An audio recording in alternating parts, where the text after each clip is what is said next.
are back on the Zero Hour. I am your host, Richard RJ Eskow. Joining us once again is Professor Richard Wolff. Richard Wolff is the host of Economic Update on Free Speech TV. He is an economist and economic historian and an author. You know his work by now, at least you should. We always look forward to speaking with him. So without any further ado, Richard Wolff, welcome back to the program. Thank you very much, RJ. Glad to be here. Here's what I was thinking about today. And I worry this thought that I've been having is too simplistic. Well, first it's an observation and then a thought. The first is an observation that many of us have been making for a while now, which it appears as if we are re-entering the throes of a full-scale new Cold War. Some of us, you and I included, remember the first Cold War, and but we're both old enough to remember that.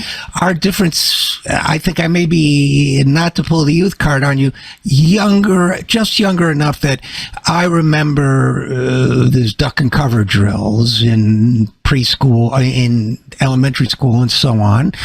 And I think we still haven't reckoned entirely with the effect of all this knowledge of nuclear peril on generations of children.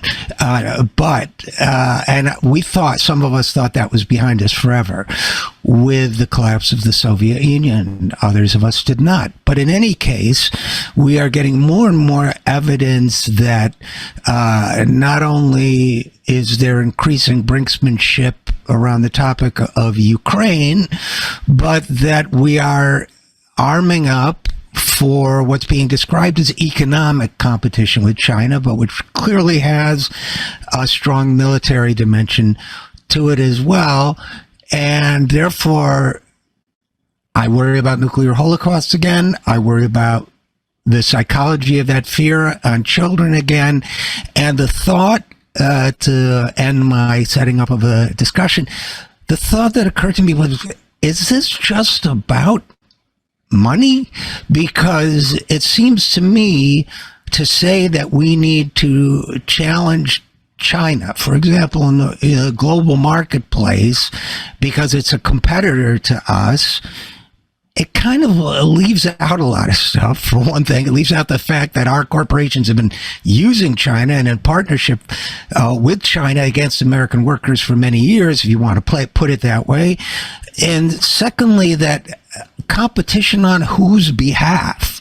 Who wins by escalating nuclear or other tensions with China? Russia's a much smaller economy, but I don't get that my family or neighbors or anybody are going to be better off for winning some kind of economic competition with China, but I do get that we're all going to be in a lot of danger if this isn't addressed. So I've thrown a lot at her, but I guess if you agree with the premise that there's a new Cold War, A, B, is it primarily about money, profit?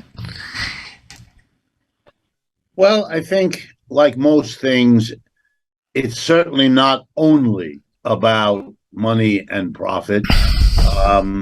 I think those things have a great deal to do with it, but they always spark other things, money and profit, and then those other things work their influence, and pretty soon you have a rich soup of factors. Mostly in my brain, when things happen, there's an enormous number of contributing factors, and you and I can differ on which ones we emphasize, but explaining it altogether is probably not something human beings can do any more than we can jump over tall buildings. And I wouldn't lose all that much sleep about it. We do the best we can. We look at the factors that strike us as relevant. And then the arguments about what has more relevance than another, that's a dead end. You really can never go there. because in order to know how important one factor is relative to all the other possible factors, you'd actually have to look at all the factors and measure them. Since the number of all relevant factors is huge, unknown but huge, most of us will not live long enough to do that even once, let alone for many topics. So it's a sterile thing, and I'm not going to take us there. I'm not going to. I can't. It literally makes no sense to me. Having said that, something definitely is going on. I mean, today's headlines are about more Biden administration sanctions against China, prohibitions of Chinese companies selling their equipment here in the United States. We all know the work against Russia through the Ukrainian war and all of that. There seems to have been a decision made in Washington, as usual, without much knowledge by the rest of us, even those of us who pay a lot of attention, that whatever was the policy before, working things out, negotiating, working things out economically, that policy has been changed. It was changed clearly and obviously under Mr. Trump, and there is now 2 years of evidence that Mr. Biden is more like Mr. Trump than unlike him when it comes to these kinds of issues. As far as I can tell, and here I'm put on my hat as a professional economist, what I see is the behavior of, and you and I have talked about this before, but I see here the behavior of an economy that has its best days behind it, and a society that is losing its global political position, its global power, its economic importance. Now, you can quickly say, well, this has been going on for a while. That's true. But like everything else, it can go on for a while and still leave open the broad picture. I think what's happened now is little changes have accumulated, and now the hugeness of what it all means is being played out in a way that people are going to sit up and take notice. Every one of the leading industries in the United States, typically high-tech industries, Google, Apple, all of them, have a counterpart in China that is as efficient or more efficient, as profitable or more profitable, as large or larger than the American company. We've not seen that before. The United States, for almost a century, has been not only the biggest, but the richest, the most technologically pushing the envelope, all of those things. And first one and then the other isn't true anymore. And it's beginning to be so clear, so obvious, that the latest small decision now takes on a size, an implication that really isn't about it, but about the sudden realization of what all those little steps for 5 or 10 years add up to. Let me give you 2 or 3 examples.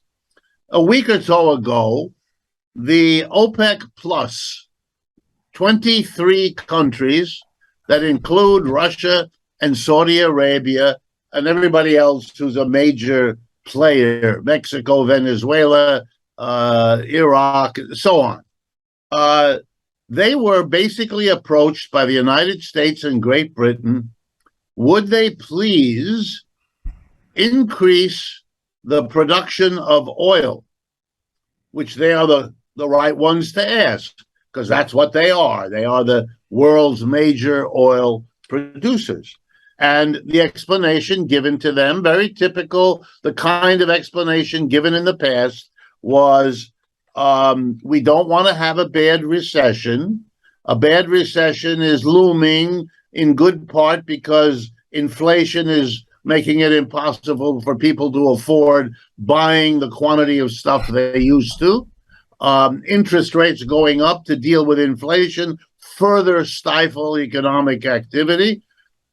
So please, help the world out. Be a good global citizen, you oil producers, and pump more oil in. It'll drive the price down a ways, and that'll offset the inflation, and we will be in less dire trouble.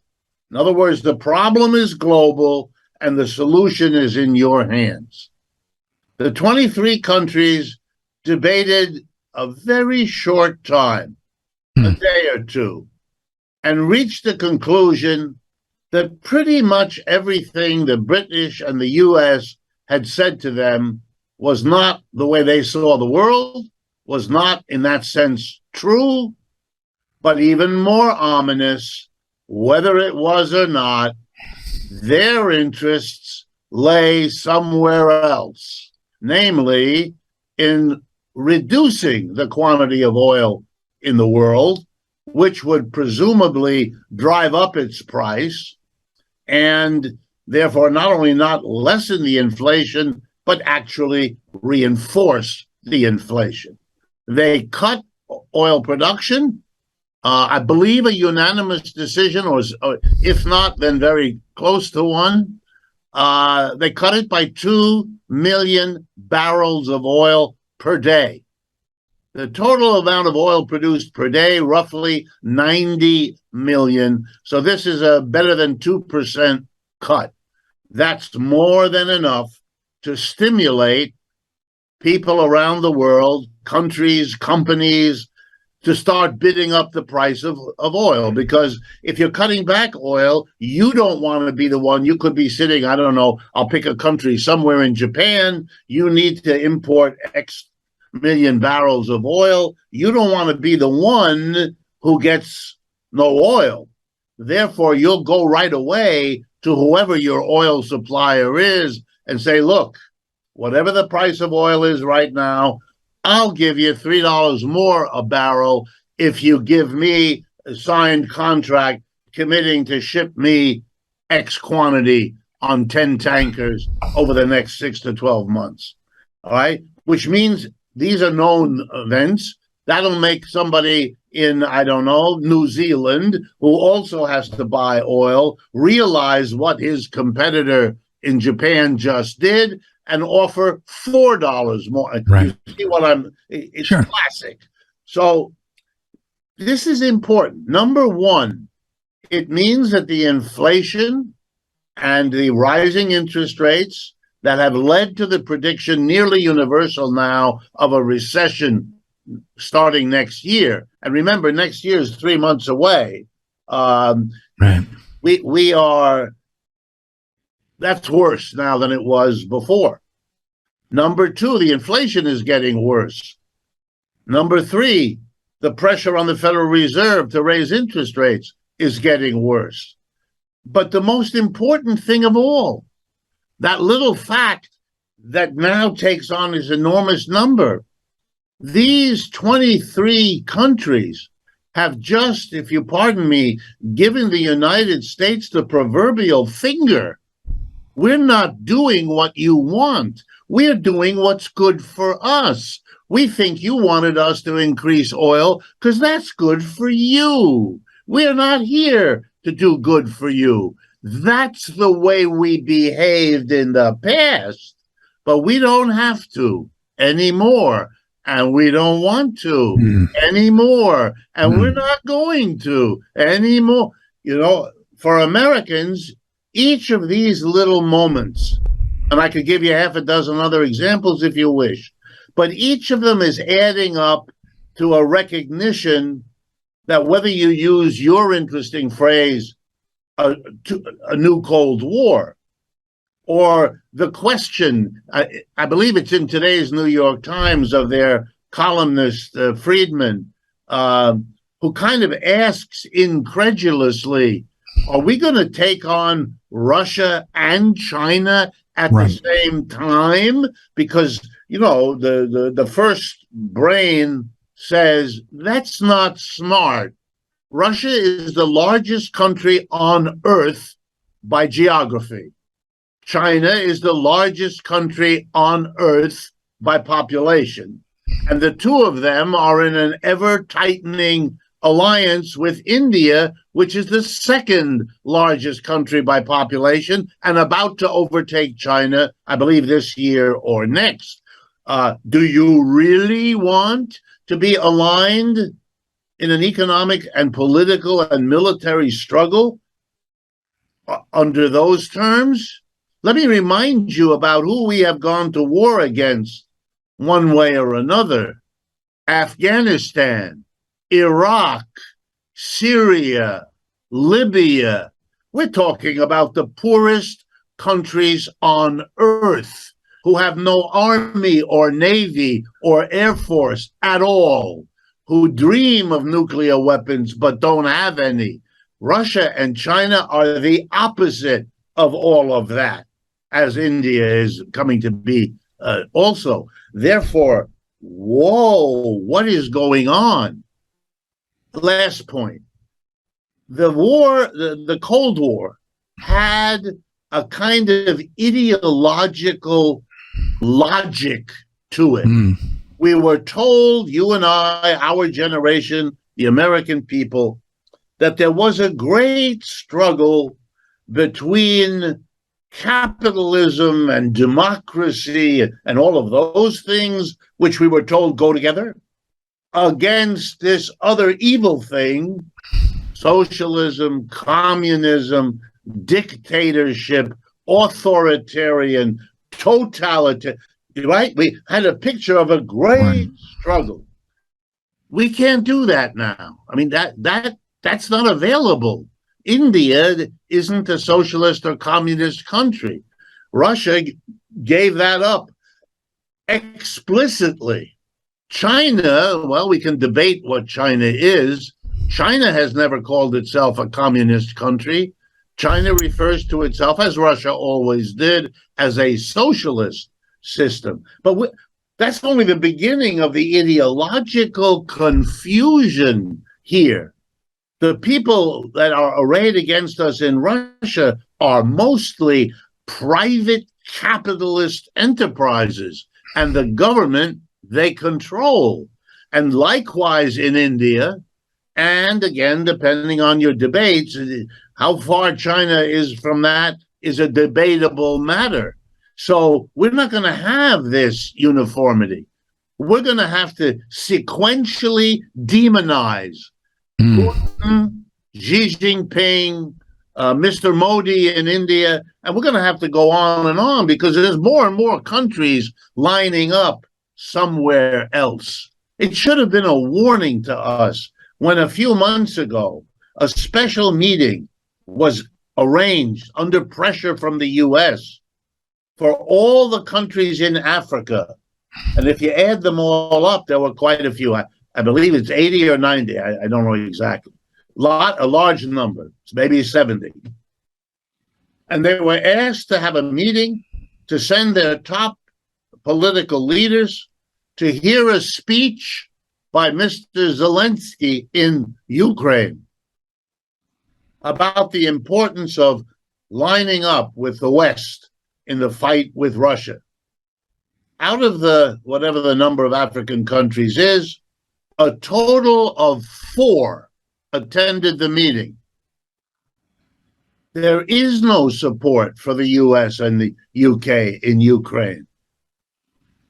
The interests of the African countries in their relationships with Russia and China, either both of them or one or the other, coupled with the fact that for them, this is a European squabble that has nothing to do with them, that they had nothing to do with causing, and that they do not want to suffer for, not at all. And they are now in a position to tell the United States, with whom they have often perfectly good relations, from whom they may get foreign aid, we're not doing this.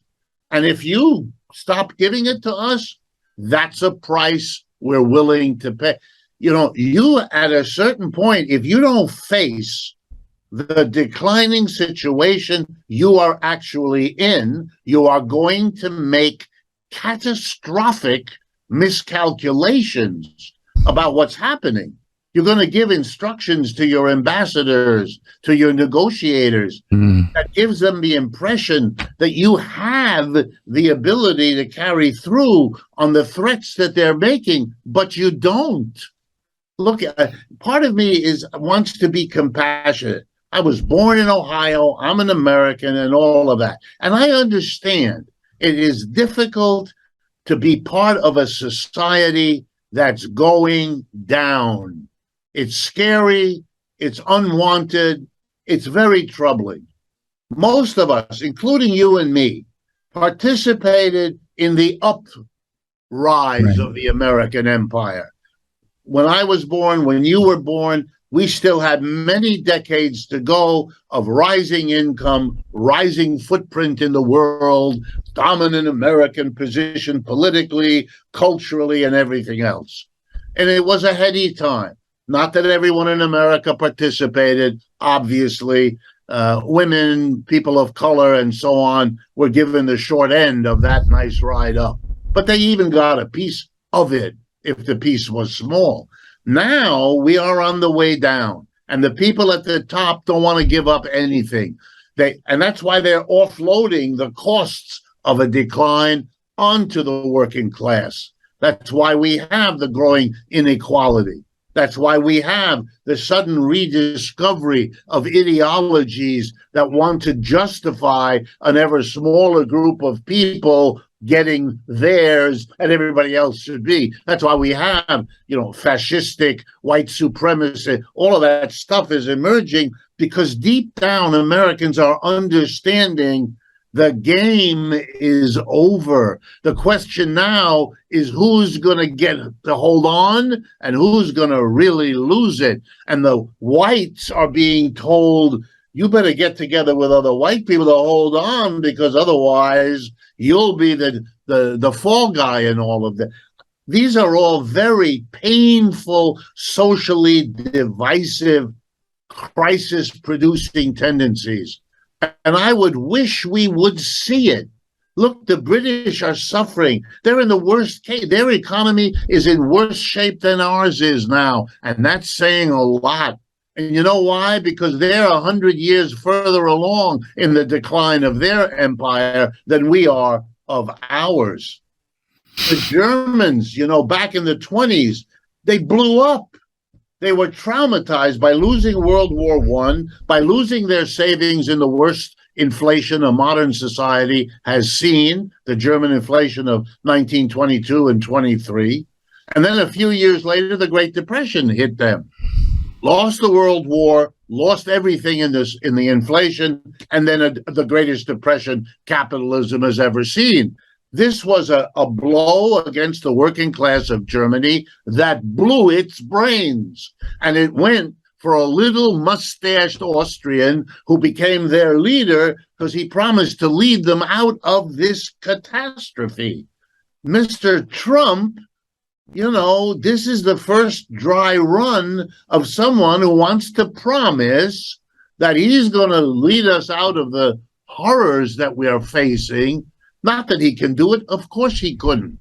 Mr. Hitler didn't do it either. But I want to stress, whether you use the term Cold War, whether you use any other language, what's going on here?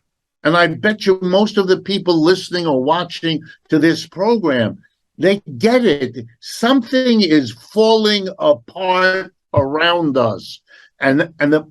I guess what I want you to understand is, from the point of view of the economics of our country, you shouldn't feel that this is a bizarre feeling you have. You are paying attention and you're figuring out what's going on. And that's already put you ahead of the rest of this country, which pretends, psychologists call it denial, that all of this isn't happening. Well, and there's also a sensation of cognitive dissonance, you feel, right? When you see these things, and yet everybody, the newspapers and the TV experts and everybody else are telling you it's not happening.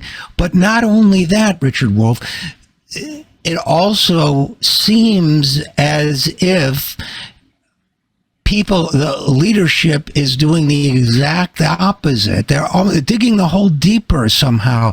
That it seems like it's a fool's errand to try to go back to the era when the United States was the dominant, if not sole, economic superpower in the world, and that to do so, you're just creating these polarities and antagonisms where the reason you can't get Africans to come to a meeting, the reason you can't get OPEC to cooperate with you, is made worse by the fact that you're creating this competition with, let's say, China. They know they can turn to for whether it's loans or markets or whatever else. It seems to me that instead of rationally saying, well, okay, the world is shifting, China is growing, whatever else, that in attempting to address it, our leadership of both parties is making it worse. Yeah, but for me, yes, I agree. And that is unfortunately where denial leads. You keep, I'm reminded of a metaphor here having to do with a personal relationship. If you're in a romantic relationship and then what sometimes happens, it passes, it atrophies, right? It's very common for people whose relationship has soured to deny it. They don't want to go through the pain, the loss, the abandonment. I understand it's a real human suffering, but eventually, there's that moment when their best friends sit them down over a cup of coffee and say to them, look, you don't seem to understand what all of us who really like you and who love you and who want to be supportive, we've got to tell you, because it's clear to us you're making one painful misjudgment after another. Your relationship with thus and so is over. That person has gone. You're going to have to, it's very painful, but the rationale of the friends, it still stands. It's better to do it than not to do it. To be a good friend, you should do it, even if you're wrong. And after all, if it's a group of you, that's not very likely. But even if you're wrong, somewhere that person you tell that to, when they get over their anger, are going to understand that you're the kind of friend they ought to be holding on to, because you're someone who cared enough to have this unpleasant experience, to risk the friendship with you, all of that, and you become, in a sense, closer. Look, the British Empire was defeated in the American Revolutionary War and defeated again in the War of 1812. They finally figured out, we are not going to get this colony back by military force. Let's try to work out some mutual arrangement between us. After all, we're the British Empire, and this is a small corner. And they did. And in the end, at least they didn't kill each other in a massive war. I don't understand why there aren't more voices saying, look, we don't know what the future is, but at this point, if the United States goes the way of every other empire in the history of the world, which is a reasonable bet, then maybe we ought to be making a wholly different way of arrangement with the Chinese, while we still can, while we have a lot of wealth and stuff to bargain with, to have a live and let live arrangement, because having a nuclear war is the end of all of us. That's too stupid for words. But, I don't see it. I see an endless pushing, as if the position of the United States had no risks attached to it. It is remarkable to me, but in the annals of denial, as my psychologist wife tries to explain to me, people will go a very, very long distance when they're frightened about what the alternative to denial might actually be. And, the strange thing about it for me is that I could understand why peace voices or, voices who wanted a different path forward had a hard time during the First Cold War, because there was the ideological near unanimity of hostility to communism. So, there was a that was tough to challenge. Right now, it's not. There was one prominent Democratic consultant who called, and you see this sometimes, called Putin a communist, and I very helpfully said, he's actually not a communist, and she blocked me. So you do see people kind of trying to revive that a little bit, but by and large, we don't have that barrier anymore. It should be possible for political figures, for pundits, for other people to say, you know what, let's take it another way. And yet I agree with you. I don't see it. Even among progressives, I don't see it nearly as often. So I guess I don't know where that leaves us, except I suppose to keep pushing at it. Well, I think one thing maybe we can add is that our Puritan tradition, and I really mean that, going all the way back to the early days of Europeans coming here to settle, was a tradition, a particular reading of Christianity that paid a lot of attention to the notion God as the perfect good and the devil as the perfect evil, and that the world was an endless struggle between the perfect good versus the perfect evil. Because we seem as a nation to need to demonize the people with whom we have conflict. That is, again, what most psychologists will tell you, terribly dangerous to us, to ourselves, this procedure.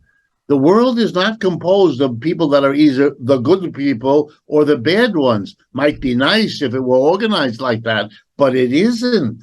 And look at us. We demonize the socialists and communists, the evil Stalin, the evil. Then now we demonize Putin.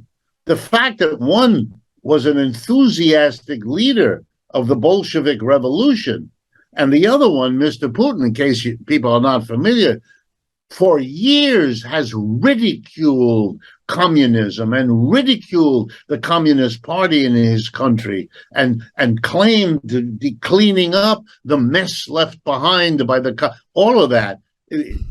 To pretend that that's not there and hasn't been there and hasn't shaped that country just in order to demonize him, the way we demonize Saddam Hussein or we demonize the Taliban. Those people are deserving of criticism. Everybody is. But there's something that goes on that makes criticism and then the weighing of what's good or bad about a society, all that disappears in a kind of euphoria of the good. And Mr. Zelensky in Ukraine is a hero, and Mr. Putin. I've been reading really serious American commentators commenting on Mr. Putin's mental health. They seem to have information unavailable to the rest of us that gives them the entitlement, the right to attribute mental malfunction to a guy who has done an extraordinary job for 20 years leading a country in deep trouble after 1989, and on and on and on. I know these people are smart fellow Americans. I'm watching a way of thinking that is not them, that is not the kind of balanced, level-headed way they try to understand the rest of the issues in our world. Suddenly, we're in a comic book of good guys and bad guys, and I'm frightened in a nuclear world when anyone thinks like that. Mr. Biden keeps referring to, and I don't mean to pick on him, but there are many others, referring to Putin or Xi Jinping as a butcher, as a killer. for the rest of the world. By the way, I read European newspapers, for Scandinavian papers, for German papers, for French, for Italian. They think Mr. Biden has lost his mind. They really do. Because what's this for? What purpose is served by yelling nasties at a world leader with his finger on the nuclear trigger? Why wouldn't your normal common sense, let alone diplomatic convention? Oh, what do you do? Who are you pleasing? And what you're describing to me is entirely different, for example, from saying that the invasion of Ukraine was a war crime. Right. And that a war crime was committed and must be addressed. But okay, how do you do that, right? Do you do that by addressing nuclear war, minimizing the death of Ukrainians, the damage to the Ukrainian country, make sure everybody in every part of that country has self-representation? Or do you engage in this form of mutual escalation? I mean, I think most people in most parts of the world would want to see this. But you can't even talk about a negotiation. You can't even say negotiation with a firm stance that says we won't yield an inch. The conversation is already done when you mention the word negotiation, when even a surrender, a unilateral surrender, is a negotiation. That's right. You know, for me, it is. I don't take the details seriously, mostly because I can't be sure what the truth is here anyway. Yeah. A very famous journalist said something I always remember. In every war, the first casualty is the truth. So right. We don't know, and I'm not going to guess and speculate. But I will tell you this. The war is taking place on the border of Russia. Russia believes, right or wrong, I'm not interested at this point. They believe that this is an existential threat on their border to them. Sort of the way Kennedy told us Russia delivering missiles to Cuba in 1962 represented an existential threat. You don't have to agree, but you do have to understand that if one side feels existentially threatened, whereas the United States by no one stretch of the imagination is threatened by Ukraine or Russia in this war, then there's an imbalance, and negotiation is one way to try to find if there's a way we can allay their anxiety without killing human beings and without compromising the interests and needs of the United States. That's what you negotiate for. Otherwise, you are what? Perpetual war? Well, let me remind everyone, after 9/11, we declared a perpetual war on, who was it? The terrorists, on indefinable. And we were then busy all over Afghanistan in wars that we mostly lost, that cost unspeakable amounts of money we could have and should have spent otherwise, that killed huge numbers of our own people and innocents over there. For every horror story in Ukraine, I can provide you with an equivalent one done by the other side in Iraq or Afghanistan. Everybody knows this. In their heart, everybody knows. That's why you negotiate, because these military ways of solving it almost never solve the problem, cost unspeakable losses. And so you don't say, there's nothing to negotiate. There's always something to negotiate. It's just a question of finding it. And you know what the worst outcome is? If you negotiate for a while and you really can't find it, there's always other ways to proceed. If why not try that? What in the world? The negotiations that, by the way, had been going on before all of this, those are the ones that broke down. Then when the Russians showed they were prepared to do something they had, most of the world thought they wouldn't, well, now there's a new negotiation. Now you have to negotiate, are you going to go back from what you have done? And okay, the world has changed, the parameters have changed. Of course you negotiate. What is this? The United States has negotiated throughout its history. And it has a long history. It negotiated with the native indigenous Americans doesn't have a very impressive history of abiding by what it negotiated, but it negotiated one treaty with Native Americans after another to work out problems with less destruction. It participated in the negotiations at the end of World Wars I and II. It didn't say, well, no negotiation because Hitler's awful or because the Kaiser was awful. I mean, stop. There's no precedent for this kind of behavior unless you believe that you don't have to, that you are in such an exalted position that you can't suffer harm and you can only kind of win by refusing to talk. And it's not going to go on forever. Let me be a European for a moment. The United States cannot fight to the last European. That doesn't work. We are now fighting to the last Ukrainian and to the last Euro, because the economic cost in Europe is 100 times what it is here. So we are the country that's keeping this going, we in Russia, and the Europeans are being asked basically to pay the cost in life, in death, in destruction, and in money. That's not a sustainable position, and if you stick to it, you will be sorry as you look back on what you might have done better with the negotiation. Because it will end in negotiation. Yep. So they always do.